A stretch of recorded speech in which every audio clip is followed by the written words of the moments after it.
Muy buenas noches, jóvenes, ¿cómo están?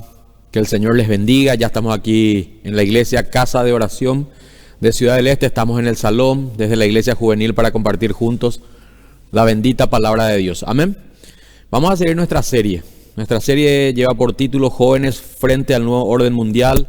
Iniciamos esta serie el sábado pasado. Hoy vamos a tocar el tema número 2, que lleva por título La crisis económica mundial.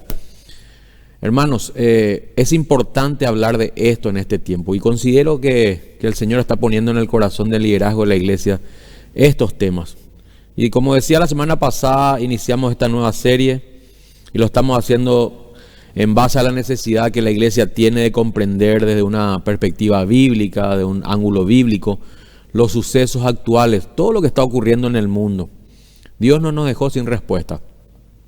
Dios no nos dejó en las tinieblas, sino todo lo contrario. Dios nos da la luz de su palabra para que nosotros comprendamos qué es lo que está ocurriendo en este tiempo con el mundo y con la iglesia. Los cristianos necesitamos pensar, como decíamos, con la mente de Cristo. Por eso es importante escudriñar las Escrituras. Esto es lo que estamos promoviendo desde nuestra iglesia, desde el liderazgo de nuestra congregación, de que los miembros de la iglesia, hermanos, del cuerpo de Cristo, puedan razonar con la Biblia. Ese es el trabajo, eso es lo que se llama discipulado, eso es lo que hizo Jesús con sus discípulos. Jesucristo le enseñó a pensar a sus discípulos, hermanos. Y como creyentes nosotros no tenemos que tener una fe mística, tenemos que tener una fe racional, una fe pensante. Esa es la fe que verdaderamente transforma el corazón, transforma la vida y también produce paz y gozo en nuestro corazón. Porque estamos viviendo, hermanos, los últimos tiempos, tiempos apocalípticos. La palabra apocalipsis a muchos tal vez le causará temor. O sea, de hecho que sí, a mucha gente le causa temor. Pero apocalipsis significa el final, nada más que eso. Y el libro del Apocalipsis es la revelación de Dios sobre el fin de los tiempos.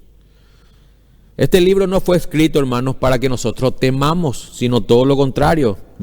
Fue escrito y fue guiado por el Espíritu Santo, fue inspirado por el Espíritu Santo para darnos entendimiento, a fin de que cobremos fuerza y ánimo esperando la segunda venida del Señor. Ese es el propósito del libro de Apocalipsis. De hecho, que en Apocalipsis capítulo 12, versículo 12, quiero que me acompañen ahí, Apocalipsis 12, 12, dice lo siguiente: por lo tanto, alégrense, oh cielos, y alégrense ustedes los que viven en los cielos, pero el terror vendrá sobre la tierra y el mar, pues el diablo ha descendido a ustedes con gran furia, porque sabe que le queda poco tiempo. Se dan cuenta, la palabra de Dios nos anima, principalmente en este libro de Apocalipsis, diciendo alégrense. Eso dice el Señor. Alégrense. Alégrense ustedes los que viven en el reino de los cielos. Ahora, esta promesa o esta exhortación más bien es una exhortación para los que tenemos la mirada puesta en el cielo, en el reino de Dios. No para aquellos que tienen la mirada puesta aquí en la tierra. Porque dice, hermanos, que el diablo ha descendido con gran furia a este mundo. Y dice el por qué: porque le sobra poco tiempo. Entonces, todo lo que estamos viviendo en este tiempo, para aquellos que estamos poniendo nuestras miradas al cielo, debe producirnos gozo en el Señor. No temor, no angustia, sino debe producir gozo y paz, hermanos. Porque nuestra redención está cerca. Y lo que debemos pedir mucho en este tiempo al Señor es sabiduría y entendimiento de la profundidad de su palabra. Debemos aprender a escudriñar, como decía al principio, las Escrituras. Por eso necesitamos que el Espíritu Santo nos ayude a comprender lo que Él realmente quiere que nosotros entendamos, lo que a Él le plazca. Que sea el Espíritu Santo, hermanos, que nos permita entender hasta donde Él quiere que entendamos también en este tiempo. Y no que salgamos de eso, ni que caigamos en engaños, agregando, sacando cosas de estas profecías bíblicas. Así que tengamos mucho cuidado, hermanos, porque así como ya dije la semana pasada, hay cientos de miles de sitios de internet, de videos recorriendo, hermanos, por las redes sociales, por todo el internet hablando de conspiraciones u otras teorías. Y hay que tener mucho cuidado, hay que tener mucho discernimiento, hermanos. Abracemos solamente lo que dice la Biblia para no caer en engaños, ni tampoco en distracciones o perdiendo el tiempo en cosas que no edifican, hermanos. Amén. Hoy vamos a ver cómo nosotros debemos aprender a pensar con la mente de Cristo en la práctica. Eso es lo que nosotros tenemos que ejercitar en nosotros. Eso se llama ejercicio de la piedad. Si nuestra mente no es renovada, entonces tampoco nuestra vida no va a ser renovada, nuestro corazón no va a ser renovado y vamos a pensar como el mundo piensa. Entonces tenemos que aprender a pensar con la mente de Cristo en la práctica. Eso vamos a ver en esta noche. Número 1, esto se logra leyendo la Biblia. No se logra por obra y arte, hermano, o de magia. No se logra de esa manera. Uno debe escudriñar a profundidad las Escrituras. Y número 2, tenemos que aprender a observar los sucesos a lo largo de la historia y también en la actualidad. Entonces, hermano, esta combinación es infalible. Es infalible para adquirir la revelación de la sabiduría de Dios. Es infalible para aprender a pensar con la mente de Cristo. Yo quiero que me acompañen a Proverbios capítulo 1. Vamos a mirar un pasaje. Proverbios capítulo 1. Un pasaje muy interesante donde vamos a aprender en la práctica a pensar con la Biblia, hermanos. Proverbios capítulo 1, versículo 20 en adelante. Dice así, Proverbios 1:20. Dice, la sabiduría hace oír su voz en las calles. ¿Dónde dice que está la sabiduría, hermanos? En las calles. Clama en la plaza pública. La sabiduría clama, dice el versículo 21, a los que están reunidos frente a la entrada de la ciudad y a las multitudes por la calle principal. Lo que está enseñando este proverbio es que nosotros debemos aprender a adquirir sabiduría a través de la exposición o del estudio metódico de la palabra, sistemático de la palabra, pero también observando los sucesos a nuestro alrededor. La sabiduría dice que está en las calles, clama en las plazas, dice que está reunida donde están reunidos frente a la entrada de la ciudad, en las multitudes, en la calle principal. Eso está diciendo este proverbio. Y esto es lo que clama, dice el versículo 22, simplones, ¿hasta cuándo insistirán en su ignorancia? Burlones, ¿hasta cuándo disfrutarán de sus burlas? Necios, ¿hasta cuándo odiarán el saber? Vengan y escuchen mi consejo, les abriré mi corazón y los haré sabios, dice. Entonces la sabiduría, hermanos, está a nuestro alrededor. Y los que tenemos una comunión con Dios, debemos aprender a apreciar esa sabiduría. Vos y yo debemos aprender a apreciar lo que ocurre a nuestro alrededor y adquirir sabiduría, hermanos. Nosotros no tenemos, como decía al principio, una fe mística. No es que creemos la Biblia por lo que dice la Biblia y no, sin entendimiento, sino que la transformación, hermano, que hace el Espíritu Santo es cuando nosotros comprendemos la Biblia y podemos aplicarla de forma práctica y vemos los resultados. Ese es el poder de Dios que actúa en nosotros, que tiene el poder para cambiar nuestra manera de pensar y no actuar, repito, como el mundo actúa. La palabra de Dios es infalible. La sabiduría es infalible y nos ayuda a pensar con la mente de Cristo. A partir de ahí, hermanos, a partir de conocer la Biblia, de mirar los sucesos que ocurren a nuestro alrededor, vamos a mirar las noticias y en vez de producirnos temor, nos van a producir esperanza. Las malas noticias nos van a producir esperanza, como dice el Salmo 112:7, que el que teme a Jehová, dice, no tiene temor de las malas noticias, porque está confiado en el Señor. Eso dice el Salmo 112:7.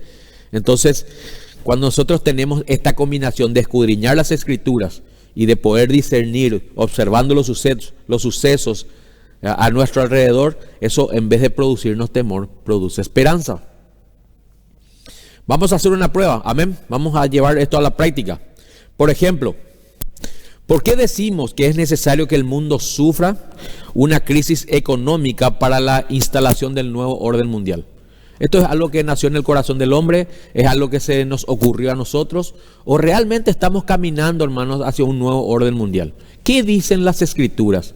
¿Por qué nosotros creemos que es necesaria una crisis económica? Que se venga un golpe a este mundo, un golpe económico, para que el nuevo orden mundial comience a entrar en funcionamiento.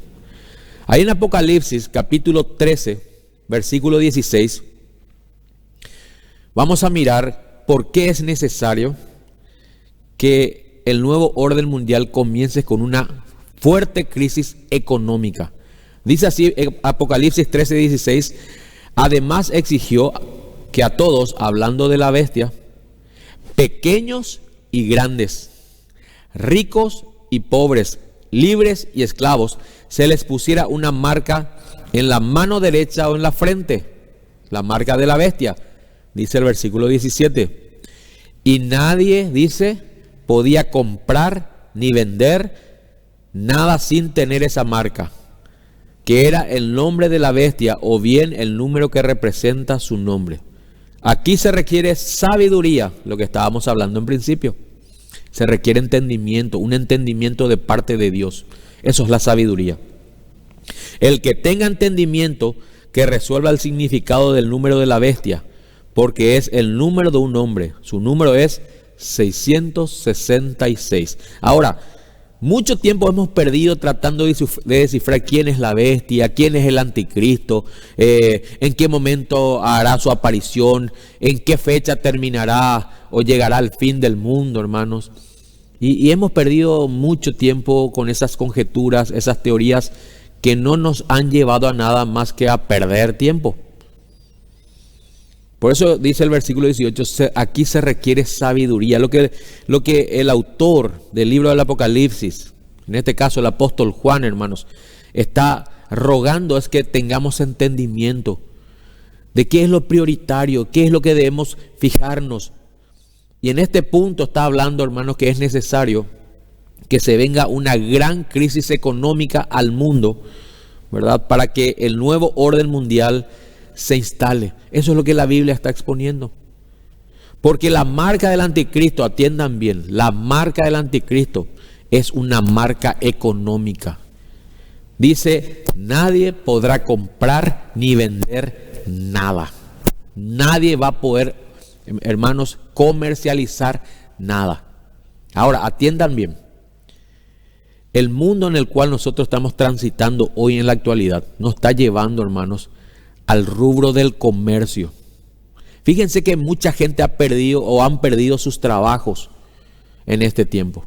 Están cesantes en algunos casos han sufrido disminución y despido, ¿verdad? ¿Y qué es lo primero que comenzamos a hacer cuando tenemos una crisis económica, cuando sufrimos un despido, hermanos, cuando tenemos una recesión, digamos, ¿verdad? Cuando quedamos cesantes en nuestros trabajos, ¿qué es lo que hacemos? ¿Qué es lo primero que hacemos? Comenzamos a vender. Por eso es que el mundo se está inclinando hacia el lado del comercio. Todo el mundo. Acá nosotros tenemos que adquirir sabiduría, hermanos. Ese es el rubro en el cual vos y yo vamos a prosperar en este tiempo. O por lo menos vamos a sustentarnos en este tiempo. Pero es una señal de que el final está cerca. Porque repito, la marca de la bestia es una marca económica. Nadie podrá comprar ni vender. Quiero compartirles un artículo que nos habla un poco de eso, un poco de la crisis económica mundial. Y aquí tenemos que tener mucho discernimiento.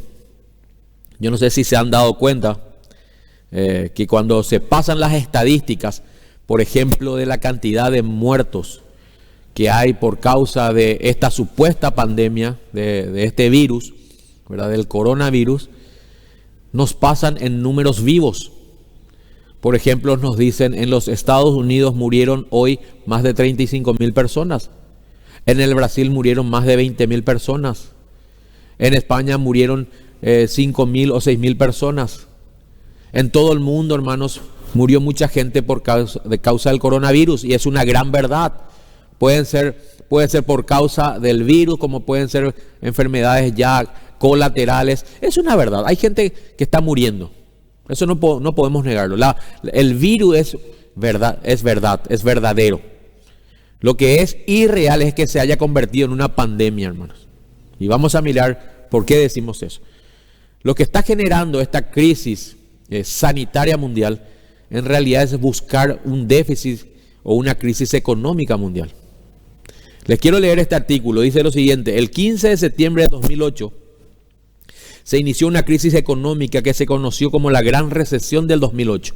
Quiero que presten atención. Una de las mayores crisis económicas que se recuerda, con un gran impacto en un mundo cada vez más interconectado, cada vez más globalizado. Sin embargo, hoy el Fondo Monetario Internacional alerta sobre una recesión inminente y aún más profunda que aquella del 2008, como consecuencia del coronavirus. Las últimas cifras estiman que la economía de los países más desarrollados, los países más ricos, son los primeros que caerán por causa de esta supuesta pandemia. Y atiendan esto: China, un país económicamente poderoso, cerró la ciudad de Wuhan. Ahora están tratando de reactivar nuevamente, pero no están logrando. China, hermanos, por medio de la crisis, cerró Wuhan, cerró esta ciudad. Wuhan es la ciudad donde se detectó el supuesto primer brote de esta enfermedad, allá por diciembre del 2019. Entonces, ¿qué hicieron? Wuhan se cerró totalmente, cerró sus puertas laborales, cerró sus actividades laborales el 22 de enero de este año con el fin de frenar la expansión del coronavirus. Wuhan hasta esa fecha era considerado como el centro político, económico, financiero, comercial, cultural y educativo de la China central. Wuhan es una de las ciudades más importantes, hermanos, de China, del Oriente. Es un importante centro de transporte. Cuenta con 12 ferrocarriles, 12 vías de ferrocarriles, hermanos. Carreteras y autopistas que pasan por toda la ciudad y se interconectan con otras ciudades importantes. Debido a su papel clave, el transporte doméstico, a Wuhan a veces se le conoce como la Chicago de China, como una ciudad importantísima. Se le conoce también como el Canal de Oro. Eso estaban mirando en internet. Ellos tienen un río llamado Yangtze, que tiene afluentes que con otros ríos, ¿verdad? Es el afluente más grande, y dan nacimiento a la represa de las Tres Gargantas, así se llama, que es la central hidroeléctrica más grande del mundo en términos de capacidad instalada, y se encuentra muy cerca de la ciudad. Es como, nosotros vamos a entender perfectamente, es como que nosotros seamos una potencia económica y tengamos la hidroeléctrica de Itaipú aquí cerca. Eso también ocurre en Wuhan, pero a mayor escala.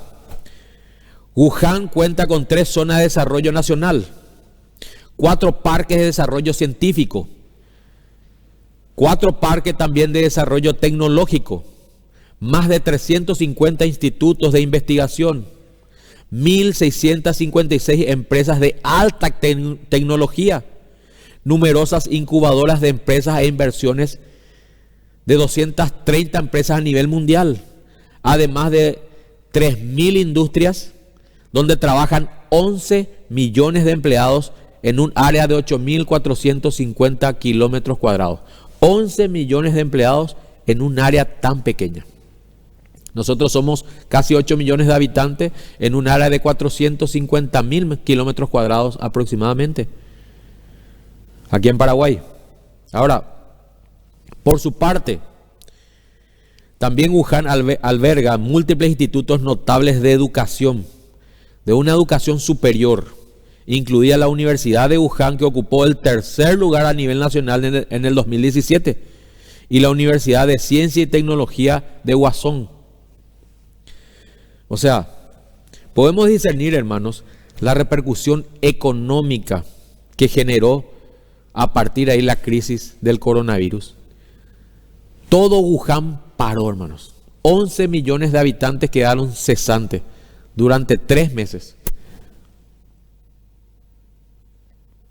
Esto ocurrió en todo el mundo, porque en todo el mundo las medidas fueron las mismas, inclusive aquí en Paraguay, ocurriendo algo jamás pensado. Nunca nos hubiésemos imaginado que todas las naciones del mundo cerrarían sus fronteras, cerrarían sus aeropuertos. Hoy hay prohibición de eventos multitudinarios, donde haya aglomeración de gente. Se han aplicado en todos los países para evitar colapsos, dicen ellos, de un sistema sanitario. Aunque a la vez podemos ver que hay hospitales vacíos. No obstante, siguen diciendo los gobernantes, hermanos, y secundados por la prensa, por eso estábamos hablando mucho de la prensa la semana pasada, del cuarto poder, de los formadores de opiniones, que las medidas siguen siendo insuficientes, aunque se decretaron confinamientos en toda la población y un paro absoluto de las actividades económicas. Las medidas siguen siendo insuficientes. ¿Qué es lo que se está buscando con esto? ¿Cuál es el impacto del confinamiento y del freno de la actividad económica? ¿Cuál es la finalidad, hermanos? Ahora razonemos, hermanos, pensemos. ¿Qué es lo que se ha logrado en estos 3 meses de paro? De estar guardados en nuestras casas, estar confinados a un aislamiento por seguridad supuestamente. ¿Qué es lo que se ha logrado en 3 meses? Liberar 2 créditos grandes para el gobierno, pero a nivel de infraestructura sanitaria, ¿qué es lo que se ha logrado? Nada, absolutamente nada. Ni siquiera una sala de urgencia se ha construido, hermanos. Sin embargo, seguimos nosotros bajo un régimen duro, ¿verdad?, rígido de aislamiento. El Fondo Monetario Internacional calcula, y atiendan bien, que en 170 países habrá crisis económica, entrarán a una recesión económica dentro del periodo solamente de este año, del 2020. 170 países quebrarán, en otras palabras. Frente a esta realidad, la respuesta está basándose en las políticas de estímulos gubernamentales para paliar las consecuencias económicas de la pandemia en todos los niveles. Esto es lo que se busca, hermanos. Que el gobierno comience a aplicar políticas de Estado con el fin de paliar la crisis económica. ¿Qué es lo que significa eso? El Estado, hermanos, o los estados de los países serán quienes administren las empresas privadas en un futuro y sostengan y garanticen el bienestar de los trabajadores con igualdad. Esa es la finalidad. Hoy muchos están aplaudiendo la gestión de un presidente en Centroamérica, de El Salvador. Este presidente, hermanos, ha alquilado hoteles para transformarlos o convertirlos en hospitales o en albergues, hermanos, donde se guarden cuarentena. ¿Qué es lo que está haciendo el Estado? Administrar los bienes privados. Repito, ¿qué es lo que está haciendo el Estado? Buscando administrar los bienes privados. El Estado será quienes administren las empresas privadas. A eso estamos caminando. Ellos sostendrán y garantizarán el bienestar de los trabajadores con igualdad. ¿Cómo se llama eso en otras palabras, hermanos? Política socialista se llama.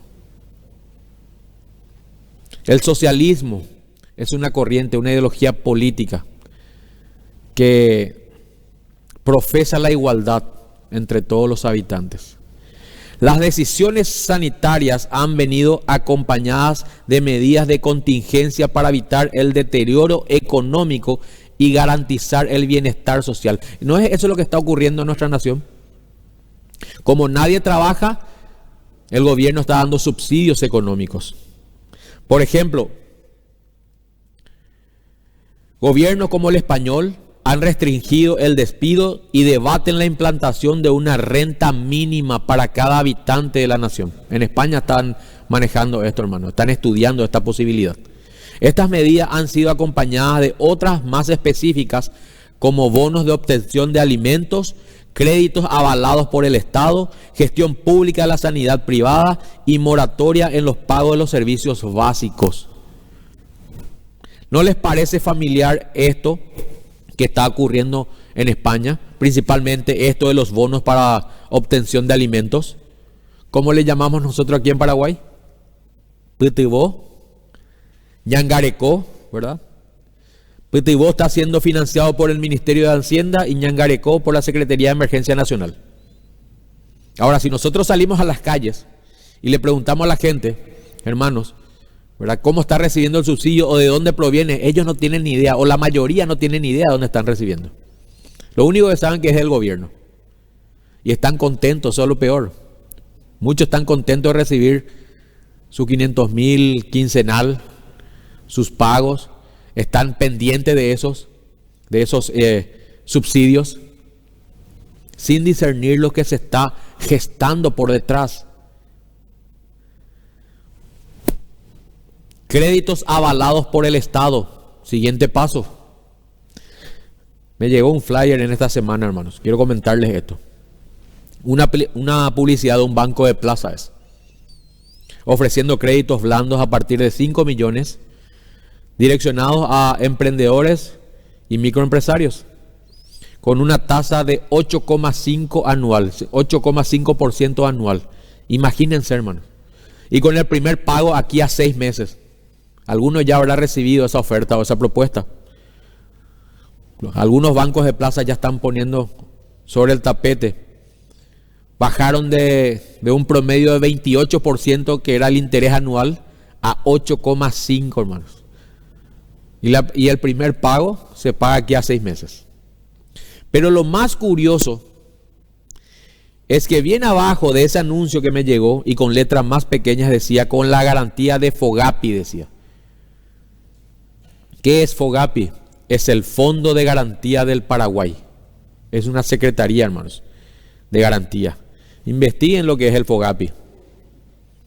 Es un fondo de garantía que el Estado está ofreciendo hoy dentro de su programa de desarrollo de política económica pública. El gobierno por detrás de todo esto.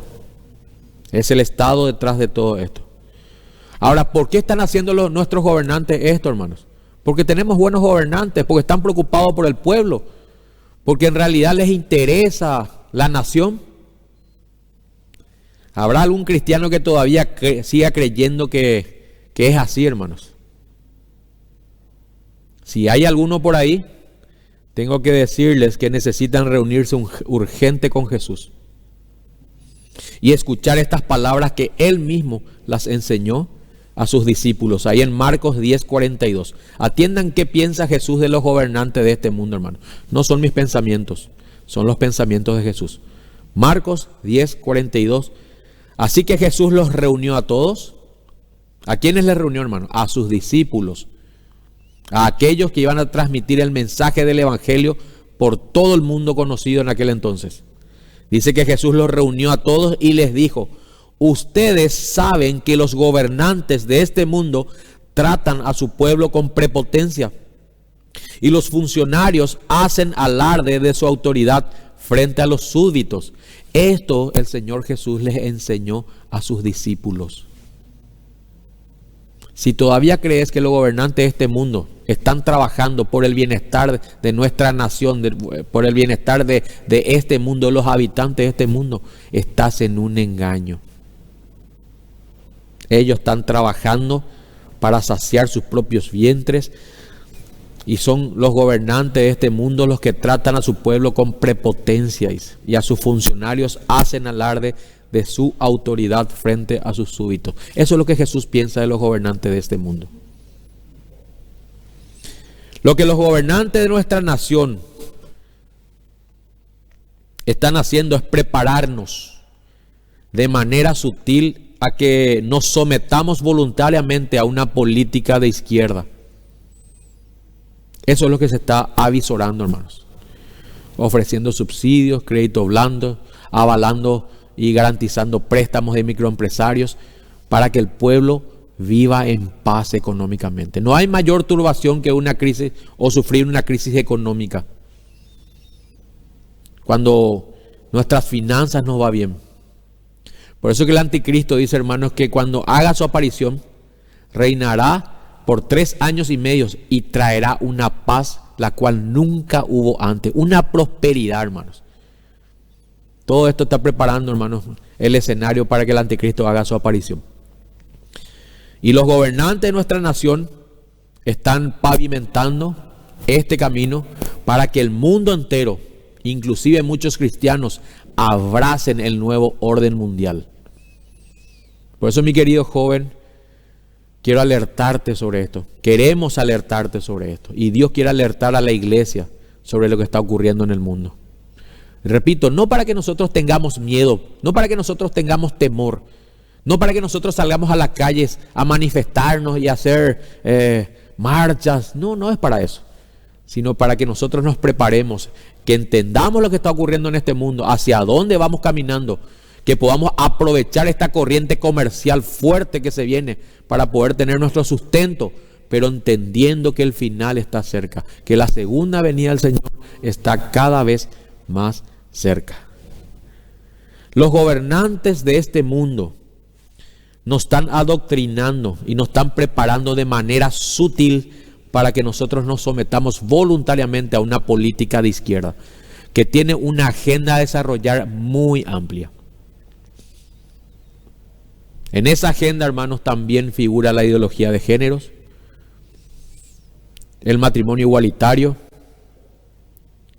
la ley del aborto, la eutanasia, la pedofilia, una agenda muy amplia que se va a desarrollar o que se está desarrollando delante de nuestros ojos, como señal de que la venida del Señor está cerca.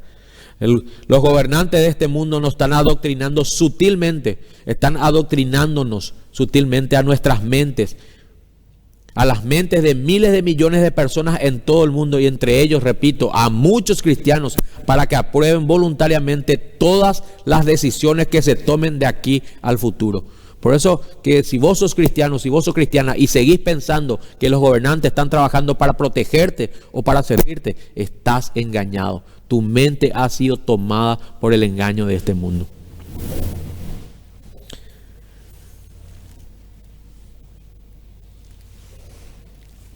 Esa es la manera, hermanos, en la cual se va a cumplir lo que dice Apocalipsis 13:16.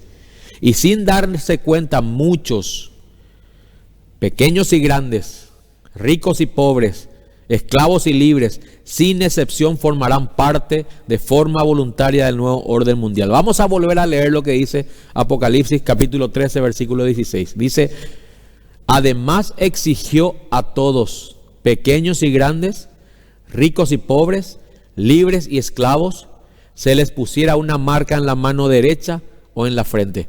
Ahora, vamos a detenernos ahí. Si nosotros no tenemos entendimiento de la palabra, nosotros vamos a creer o vamos a interpretar este pasaje como que va a haber una obligación de ponerse la marca de la bestia. En realidad no es así. El mundo entero se pondrá voluntariamente la marca de la bestia. Por eso que nos están preparando, nos están adoctrinando para cuando llegue ese tiempo. Porque dice el versículo 17, y nadie podrá, dice, y nadie podía, dice, comprar ni vender nada sin tener esa marca. Y repito, la marca de la bestia es una marca económica, una marca comercial. Hermanos, todo lo que les acabo de compartir, todo lo que estamos hablando en este tiempo no es producto de nuestra imaginación. Son informaciones que están a nuestro alcance. Son datos estadísticos que están a nuestro alcance. Y le voy a demostrar, hermanos, cómo se manipula la información, cómo la prensa manipula la información y cómo nosotros también podemos discernir cuando nos quieren engañar con algunos números estadísticos. Por ejemplo, cuando nos hablan de muertes por la pandemia o por el virus, nos hablan en números vivos, ¿verdad que es así? Nos dicen, por ejemplo, que en China murieron 30.000 personas. Pero cuando se habla del desempleo, se habla en relación a porcentaje. Por ejemplo, les voy a leer este dato estadístico. Dice, China tiene 1.393 millones de habitantes. 1.393 millones de habitantes. La tasa de desempleo post-COVID, después de la pandemia, después de la aparición del coronavirus, es del 5%. Ahora, esos números están en porcentaje, así nos dicen. Y no suena mucho, ¿verdad que no? 5% de desempleo es poco eso. Sin embargo, cuando nos dicen 30.000 muertos, suena mucho, ¿verdad? Nos pasan en números vivos, sin embargo, acá la tasa de desempleo nos pasan en porcentaje. ¿Saben cuánto representa el 5% de la población en China? 70 millones de personas. Lo cual implica que desde diciembre hasta la fecha, 70 millones de personas quedaron sin empleo en China. 70 millones de personas. En los Estados Unidos, que tiene 330 millones de habitantes, la tasa de desempleo es del 14%. Y no suena mucho, 14%. En los Estados Unidos murieron más de 25.000 personas por el coronavirus. Y cuando uno habla de 25.000 personas, dice, wow, que mucha gente murió. Bueno, la gente muere todos los días, hermano. Ahora, la tasa de desempleo en los Estados Unidos, que representa el 40% de 330 millones de habitantes, es de 43 millones de personas que quedaron sin empleo. 43 millones de personas sin empleo. Vamos a mirar los datos del Brasil. Murieron más de 20.000 de coronavirus. ¡Wow! Brasil tiene 210 millones de habitantes y su tasa de desempleo post-COVID es del 12%. Repito, no son producto de mi imaginación, investiguen. El 12% no suena mucho. Nos pasan una información en porcentaje y no suena mucho. Pero el 12%, hermanos, de 210 millones de habitantes en el Brasil son 25.000 brasileños que quedaron sin ingresos. 25 millones de brasileños que quedaron desempleados.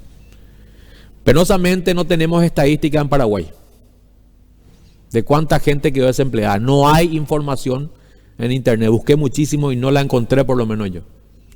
Lo que sí sé que murieron 11 personas y que hay poquito más de 1.000 infectados. Pero los últimos datos de Ciudad del Este hablaban de más de 30.000 personas que quedaron desempleadas. Y tal vez vos estás entre esas 30.000, entre ese número de personas que quedaron sin trabajo. Todos estos datos están, hermanos, a nuestro alcance. ¿Por qué nos pasan números vivos para hablar de muerte? ¿Y por qué nos pasan en porcentaje de desempleo? ¿Por qué no se habla de la cantidad de números vivos de desempleados que hay hoy en nuestra nación? ¿Por qué se le da foco a la enfermedad? Y no se habla de la crisis económica que se está viniendo, de la cantidad de familias que no tienen sustento hoy. Porque están sembrando el terror, hermanos, el pánico. Y cuando una persona se llena de temor, pierde la capacidad de pensar, pierde la capacidad de razonar y actúa en una obediencia absoluta como tontos, como personas manipuladas y manejadas. Y Dios quiere que nosotros salgamos del sistema de este mundo.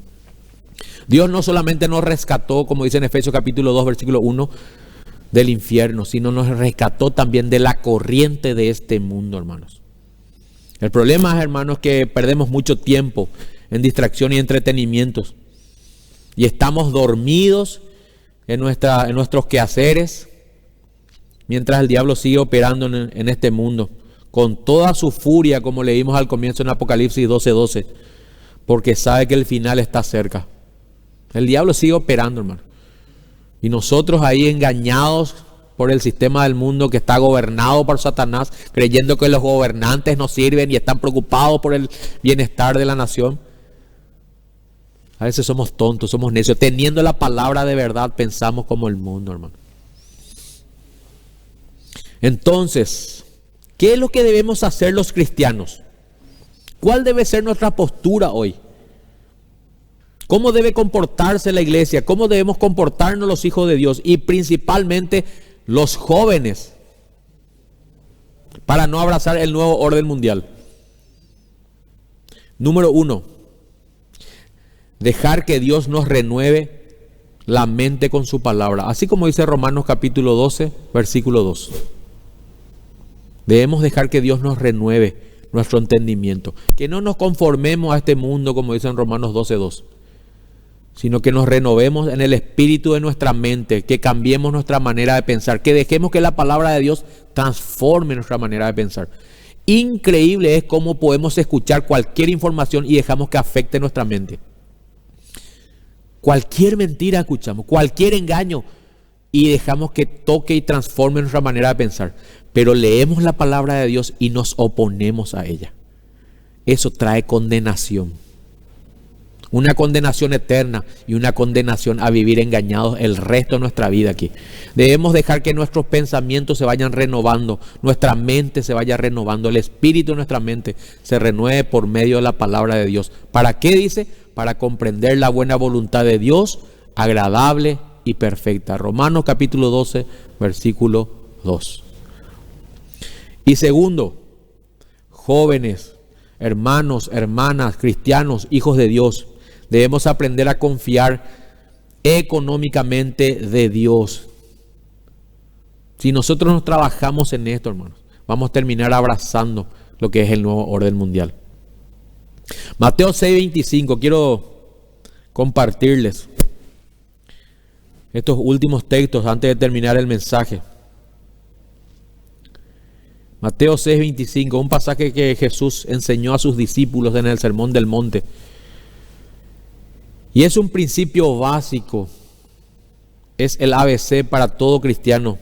Le dijo lo siguiente: por eso les digo, que no se preocupen por la vida diaria,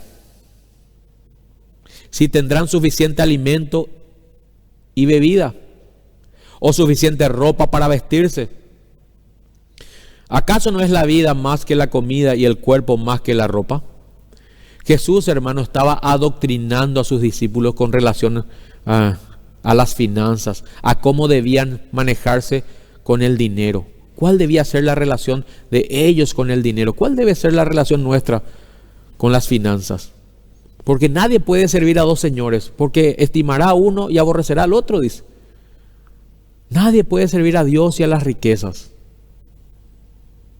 Este es un tiempo donde debemos aprender a depender de Dios.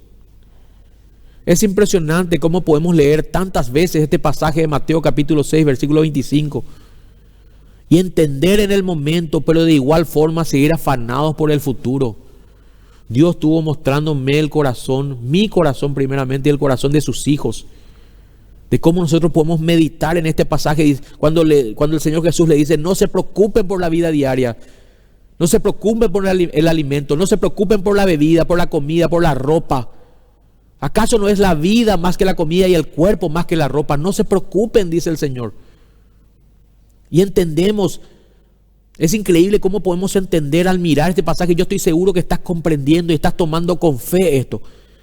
Pero de igual forma, cuando entramos nuevamente en la corriente de este mundo, seguimos afanados por el futuro.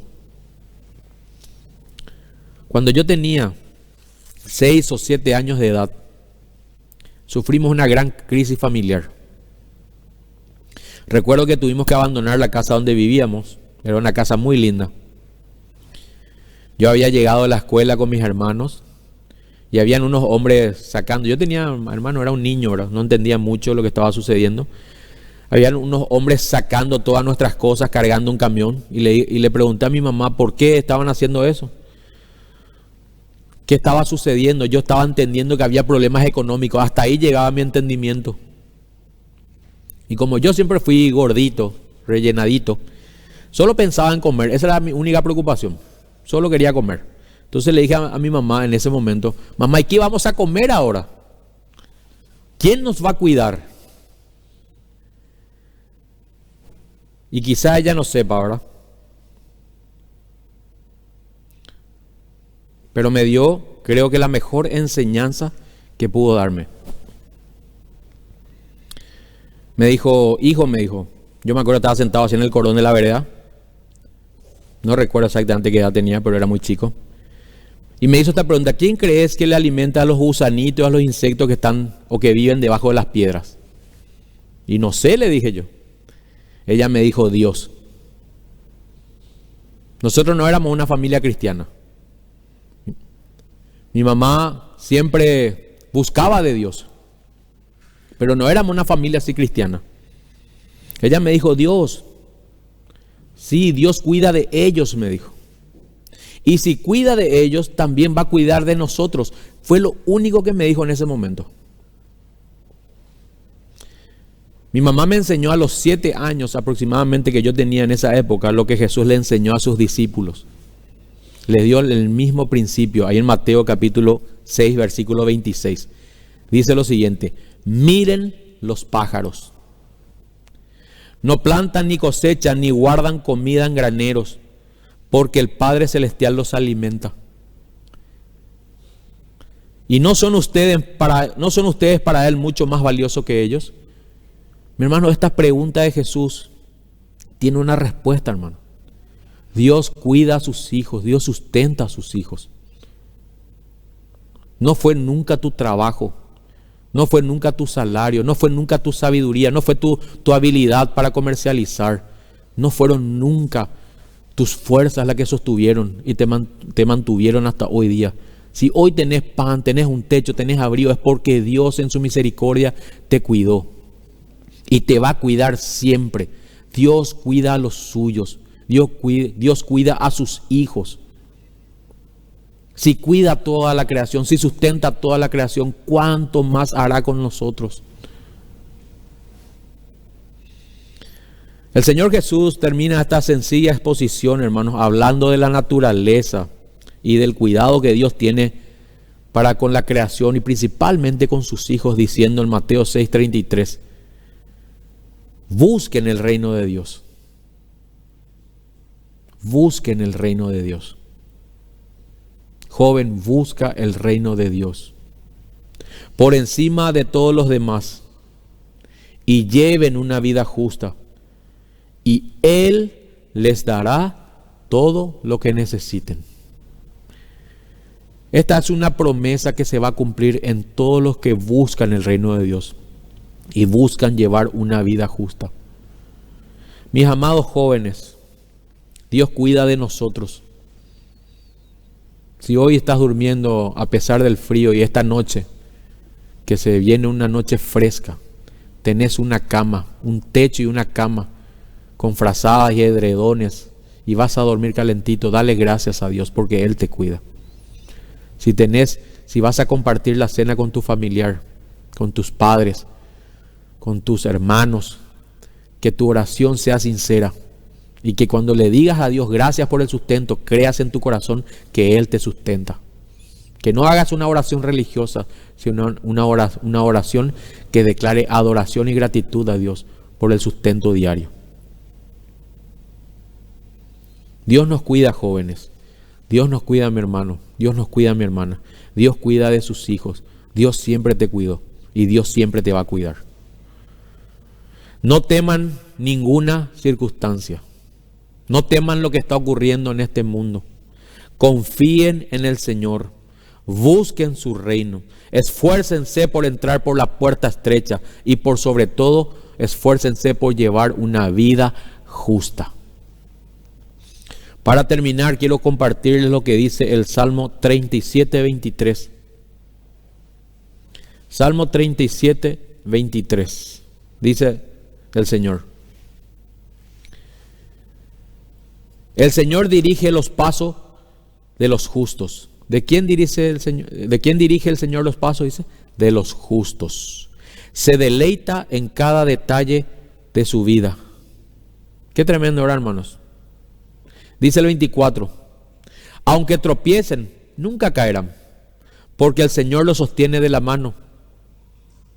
Una vez fui joven y ahora soy anciano. Sin embargo, nunca he visto abandonado al justo, ni a sus hijos mendigando pan.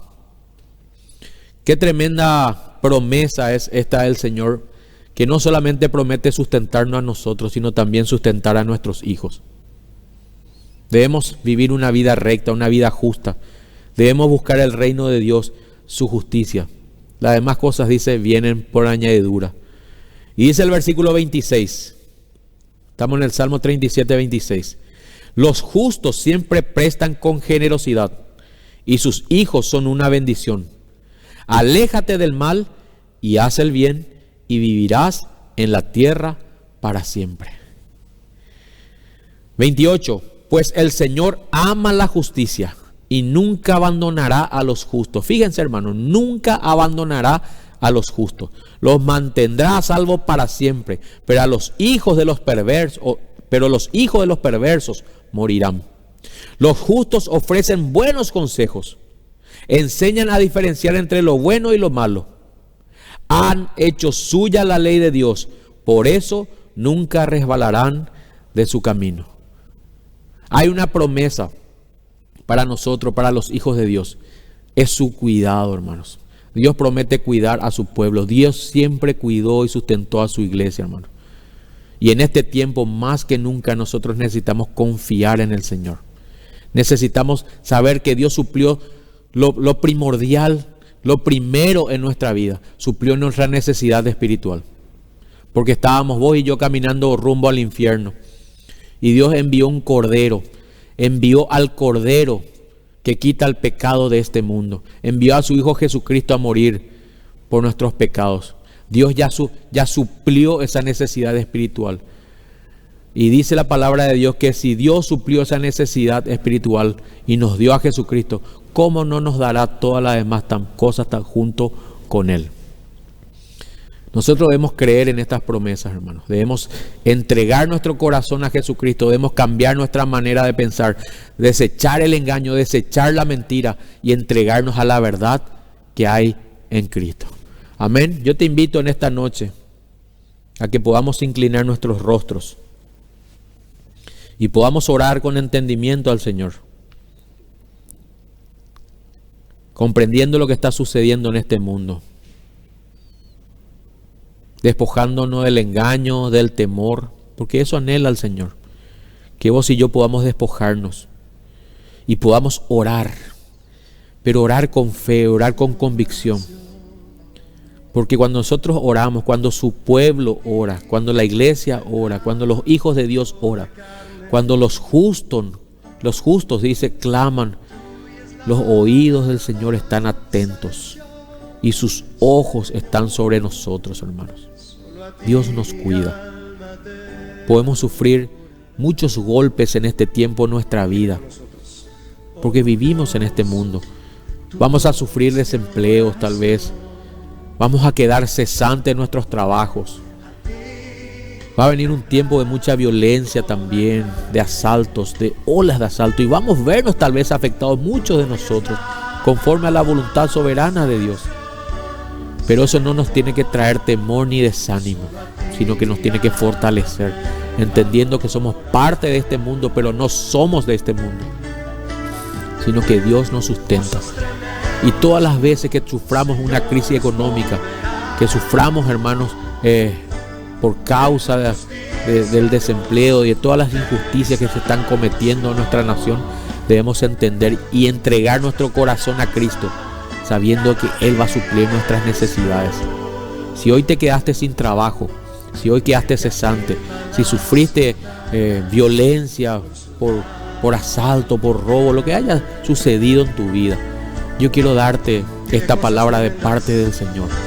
Entrega tu corazón, busca el reino de Dios y su justicia. No te preocupes por tu bienestar económico, ¿no? Comienza a tener una relación diferente con tu finanza y entrégate al Señor y vas a ver milagros en tu vida. Dios va a suplir cada una de tus necesidades y vas a ser testimonio para aquellos que también en este tiempo están sufriendo por causa de la crisis económica que se viene a este mundo. La crisis económica que viene al mundo es nada más una señal para los hijos de Dios. No viene, hermanos, para destruirnos a nosotros, sino para que nosotros lo tengamos como una señal nada más de que se está gestando un nuevo orden mundial. Pero esa señal debe inclinarnos a confiar cada vez más en el Señor, sabiendo que Él suple nuestras necesidades. Entonces, en esta noche, entrega tu corazón a Cristo. Renuncia al engaño, renuncia a las mentiras de este mundo. Arrepiéntete de haber creído en los gobernantes de este mundo que traen injusticia y se enseñorean, que están gestando y pavimentando la venida para el anticristo. Y vuélvete de todo tu corazón a Dios. Anima a otros cristianos también a que crean en Jesucristo. Busca sacarlos del engaño en este tiempo.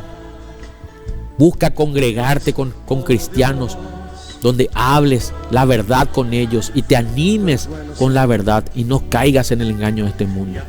Haz esto y vivirás. Recibirás de Dios lo mejor que Él tiene para sus hijos, la vida eterna a través de Jesucristo y también el gozo y la paz mientras nosotros vivamos en esta vida. Dios va a suplir todas y cada una de nuestras necesidades. Señor, te damos gracias en esta noche por tu palabra, porque todo lo que se está gestando es una señal para nosotros. Nunca va a traer destrucción a tus hijos, porque tú nos cuidas. Así como cuidaste al pueblo de Israel en Gosén, así también, Señor, cuidarás a tu iglesia, Señor, a tus hijos, a los que renuncian a la mentira y al engaño de este mundo y se sometan a la verdad de Jesucristo. Tú guardarás en completa paz a aquel cuyo pensamiento en ti persevera, Señor, porque en ti ha confiado. Señor, esta noche te doy gracias. Dale creatividad a mis hermanos para aprovechar este tiempo donde, Señor, el comercio es una señal. Dale creatividad a tu iglesia, Señor. Dale fuerza, dale ánimo, Señor Padre Celestial, porque tú eres el creador de todas las cosas. Tú eres creativo, Señor.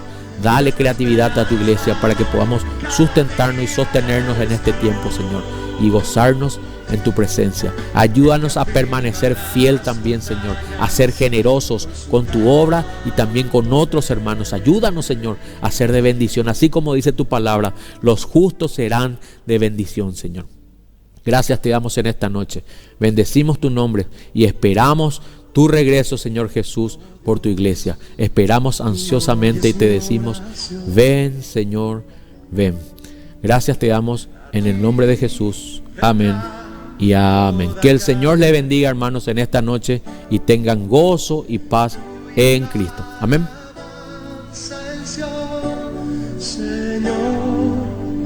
Solo a ti mi alma te adorará. Dile con nosotros. Oh Dios, tú oyes mi oración. A ti vendrá toda carne. Tuya es la alabanza, Señor. Solo a ti mi alma te adorará. Cosas tremendas tú, Señor, responderás. En tu justicia, Dios, de mi salvación. Nuestra esperanza cada día eres tú, el que afirma las montañas con su gran poder. Dile cosas tremendas. Cosas tremendas tú, Señor, responderás. En tu justicia, Dios, de mi salvación. Nuestra eres tú, el que afirma las montañas con su gran poder.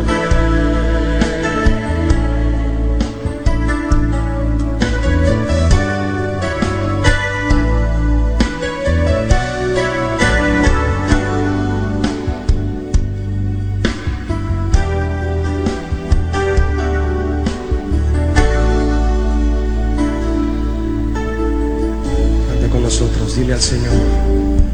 Oh Dios, tú oyes mi oración.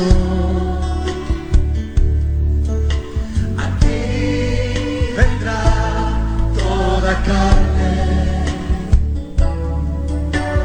Tuya es la alabanza en Sion, Señor. Solo a ti mi alma te adorará. Oh Dios, oh Dios, tú eres bueno, Señor. Y a ti vendrá toda carne. Venimos a ti, Señor, pues tuya es la alabanza en Sion, Señor. Solo a ti mi alma te adorará. Cosas tremendas tú, Señor, responderás. En tu justicia, Dios, de mi salvación. Nuestra esperanza cada día eres tú, el que afirma las montañas con su gran poder.